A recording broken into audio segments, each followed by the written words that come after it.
자, 그 이재명 대표가 이런 게 있어요. 소위 이제 비명계라고 하는 사람들 또는 조중동 중심으로 해서 이재명의 사법 리스크가 민주당의 지지율이 안 올라간다. 이게 거짓말인 걸 한번 팩트 체크 한번 해볼게요. 네. 한마디로 요약하면은 정권 초반에 역대 가장 높은 야당 지지율입니다. 아, 그럼요. 이런 적이 없었습니다. 네. 이런 비교를 사람들이 안 한단 말이에요. 표를 한번 볼까요? 저 표를 보시면 너무 깨알 같아 잘 안 보이시죠? 맨 오른쪽으로 가면은 지금 윤석열 정권 밑에 문재인 정권, 박근혜 정권, 이명박 정권, 노무현 정권 이렇게 순서대로 있습니다. 그 위에만 보시면 그 중요한 게 그 파란색이 민주당이거든요. 지금 리얼미터하고 갤럽 합쳐서 평균 매주 나오는 지지도 합쳐서 12월 달에 민주당이 39예요. 전화면접, 자동응답 합쳐서. 국민의힘이 38. 이기고 있죠, 일단은. 근데 취임 7개월 차에 문재인 정권 때는 어땠냐? 자유한국당 15%, 당시 민주당 33%. 지금 민주당 39죠, 평균이. 네. 그 다음에 박근혜 때. 박근혜 때는 여당이 새누리당이 47. 그 당시 제1야당 민주당이 21. 다음에 이명박 때는 그 당시에 한나라당이 39, 민주당이 20. 그리고 노무현 대통령 때는 당시 민주당이 22.9, 한나라당이 23.5. 그러면 정권 7개월째 되는 달의 지지율로서 이런 적이 한 번도 없었습니다. 최고 지지율이라고. 네. 네. 뿐만 아니라 지금 민주당 지지율이 좀 떨어졌어요. 그거는 이태원 12구 참사 대응 과정에서 민주당이 미온적이었던 게 크게 작용했어요. 그런데 47%, 50% 간 적이 있습니다. 민주당이 한 달 전까지만 해도. 네. 그런데 제가 지금 명확히 기억하는 건 광우병 촛불로 MB 지지율이 10%대로 폭락한 적이 있어요. 그때도 한나라당이 민주당보다 훨씬 지지율이 높았다는 거죠. 그 당시에. 네, 그 박근혜 당시에. 7개월하고 이명박 7개월 때 민주당 지지율 한번 볼까요? 박근혜 7개월째 민주당 지지율 21%, 이명박 때 민주당 지지율 19%. 네. 지금 39. 엄청난 차이가 있지 않습니까? 그런 얘기를 하는 분들이 몇 분 있어요. 정해져 있어요. 네. 민주당 내에서. 결국에 뭐예요? 지금 거기다가 언론 환경 이렇지. 그리고 전방위적으로 지금 정치 보복하고 있는 상황에서도 민주당 지지율은 사실 흔들림 없는 정도라고 보는 게 맞는데 네. 이재명 리스크 때문에 사법 리스크 때문에 민주당이 흔들리고 있다, 못 이기고 있다. 이게 말도 안 되는 그 주장들을 막 하고 있는 거 말이 안 되는 거고요. 그렇게 차별화를 두고 싶은 심리는 잘 알겠는데 그것도 때를 봐가면서 해야죠. 기본적으로 민주당, 그러니까 저도 요즘 계속 조만간 글을 쓰려고 하는 게 정치라는 게 전 기본적으로 팀플레이라 보거든요. 근데 마치 그냥 게임 하면 개인전 하듯이 자기 혼자 돋보이려고 그러고 이러니까 전체 망가뜨리는 거 아닙니까? 그래서 비판하는 걸 두고 또 팬덤 정치 탓하고 시대착오적인 분들은 집에 가셔야 됩니다, 이제. 그러니까 이제 뭐 오얏나무 밑에서 뭐 가끔 거쳐매지 말고 뭐 그런 거 있잖아요. 네. 그거랑 약간 비슷한 맥락이에요. 근데 그러다 보니까 최근에 이낙연 전 대표가 뭐 페이스북을 재가동했다. 그러니까 이제 조기 귀국하겠다. 막 예를 들면 네. 그냥 듣는 우리 입장에서 기분 나쁘잖아요. 이재명이 뭐 지금 임기 얼마나 했다고 잘하고 있는데. 네. 근데 이런 상황에서 실제로 대선 때 그 미안함이랄까요. 지금 이재명 대표가 고초를 겪고 있는 게 다 친낙계의 아젠다들이잖아요. 그러면 좀 조용히 있거나 아니면 좀 이재명을 지켜주나가 아니라 이낙연은 페북을 다시 한다고 하고 소위 친낙계 사람들 모여가지고 요즘에 뭐 토론회 막 하고 있잖아요. 뭐 민주당의 길? 지금 저러고 있어. 민주당 위기의 근본 원인, 민주주의 제대로 못했다. 아니, 윤석열에 대해서 그렇게 하라고요. 지금 왜 저러고 있는지 저거는 모르겠네. 이제 이거 올 여름에 그랬던 건데 지금 민주당의 길이라고 똑같은 분들이 계속해서 지금 네. 토론회 하면서 뭐 근본 원인. 저 제목으로 한번 따져볼까요? 민주당 위기의 근본 원인은 저 친낙계라고 보는 사람이에요. 뿐만 아니라 저는 이낙연 전 후보가 정말 인기 끌 수 있는 방법을 알아요. 지금 이 상황을 사법 리스크 운운하면서 우리나라가 방향을 잃었다 이따위 말 하지 말고, 그러니까 이분이 며칠 전에 나라가 방향을 잃었다는 거예요. 지금 그런 얘기 할 때입니까? 윤석열 정권의 검찰 독재 행태가 민주주의를 파괴시키고 있다. 이렇게 얘기해야 지지자들의 지지를 받는 거예요. 그리고 저는 다음 당권을 꿈꾸면서 움직이시는 분들한테 우선 제 마음을 얻어야 될 거 아니에요? 황희도 마음을 얻어야 될 거 아니에요? 푸나님 마음을 얻어야 될 거 아니에요? 대표되는 길 하나밖에 없어요. 윤석열 정부의 반민주, 반통일, 반서민적 행태와 싸우시고 그리고 민주당에 대한 정치 보복, 정적 죽이기 수사에 최일선에서 싸워보세요.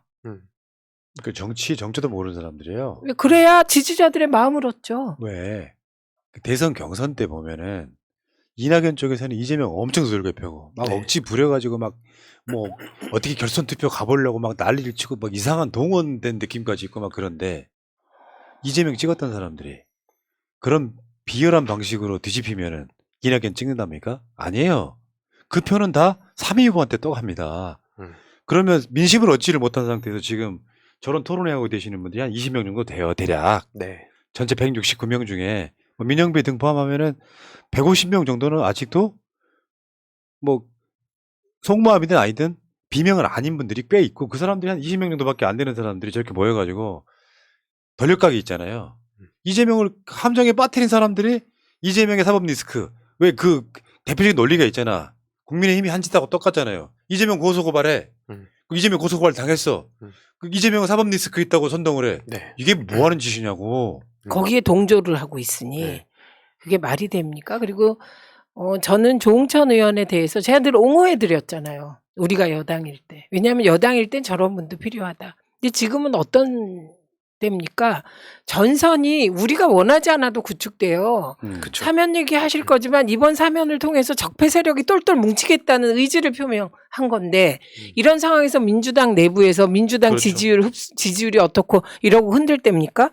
제가 사실은 이게 너무 우리가 일을 많이 하고 푸나님만 보면 짠하기도 하고 그래서 좀 순하게 살까? 이런 생각을 했는데 제가 저분들 때문에라도 그렇게 안 살라고요. 그렇죠. 네. 아주 요새 제가 우리는 원래 높은 파도가 오면 그 파도를 뛰어넘기 위한 의지가 강해지는 네. 사람들이잖아요. 그러니까요. 저뿐만이 아니라 많은 분들이 그러리라고 믿고 함께 해주시리라고 생각합니다. 오기가 생겨서 그래. 네. 실제로 지금 소제목처럼 친낙계가 왜 역사적 죄인인지 다시 한번 상기시켜 드릴게요.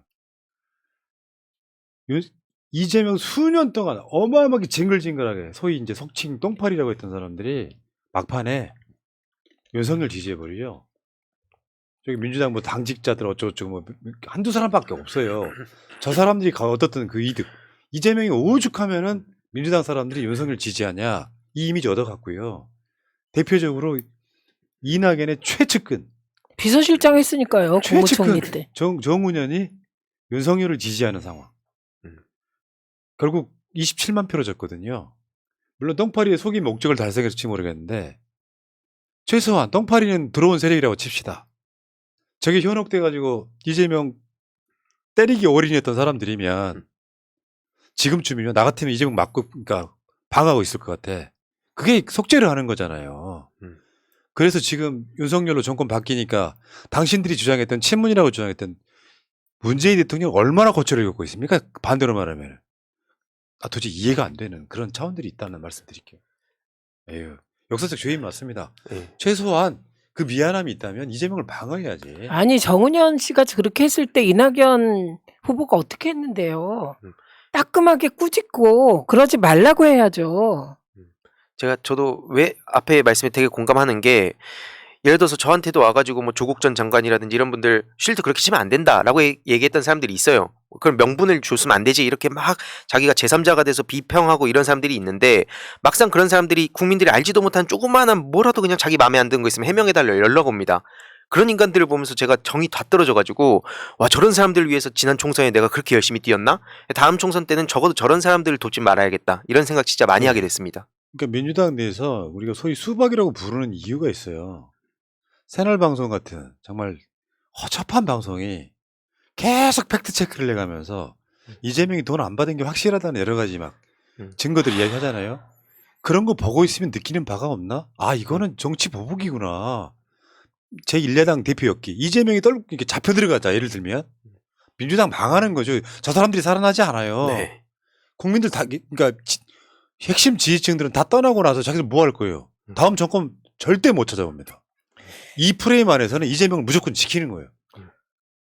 아니 박용진 그분이 대표여도 전 지켰어요. 왜냐하면 이건 너무나 무도한 당연히 정권의 그렇죠. 정적 죽이기 정치 보복 수사기 때문에 저는 박용진이나 조홍천 같은 사람들 솔직히 나 정치인이잖아요. 그 속이 다 보여. 보통의 분들은 속이 안 보이실 거야. 왠지 아세요? 다들 순수하셔서 정치인들이 어떤 마음을 가지고 저러는지 알 길이 없지만 우리는 알아요. 제가 얘기했잖아요. 문재인 대표 한 번만 선배가 욕해주면 일면 탑이라고. 음. 지금도 마찬가지예요. 최민희가 이재명 대표에 대해서 만약에 그러네. 그 하듯이 한마디 하면 어떻게 될까요? 단독 저 뭐 TV조선의 고정 패널 되지 않을까? 단독 네. 최민희 뭐 최민희까지. 아니 친명 탈출 선언 뭐 이런 거 있잖아요. 그렇죠. 그리고 막 스타로 만들어 포털 뒤덮겠죠. 예, 그래서 저분들 속마음이 본선 게임 하고 계신 거거든요. 무슨 그러니까요. 얘기인지 아시죠? 본선 준비하고 본선 운동하는 거예요. 저 중에 몇 사람은 이제 아까 그 화면에 나왔던 사람 중에 몇 사람은 제가 나름 알아요. 아는데 기본적으로 보면 정치를 너무 몰라요. 음. 지금 정치라고 하는 건 사실 진실과의 싸움이 아니에요. 음. 그건 언론의 영역인 거고 정치는 프레임 싸움이에요. 네. 그렇죠. 이재명 지키고 나면 그 사람들이 그만큼 지지를 받아. 언제 그랬냐는 듯이. 최근에 고민정 최고가 그런 거 아니에요? 고민정 최고 요즘에 너무 잘하더라고. 저는 제 회의에서 보잖아요. 월수금. 깜짝 놀랄 때가 한두 번이 아니야. 원칙적으로 딱딱 보고 얘기를 하는 거예요. 그러니까 언제 그랬냐는 듯이 고민정 최고 되게 사람들이 예뻐를 하잖아요. 그렇게를 못하는 거야. 사람들 참. 자 여기까지 하시고요. 어쨌건 친낙계 자중자애 하시기 바랍니다. 정치는 정자도 모르시는 분들이 모여가지고 자기들끼리 밥을 만들어가지고.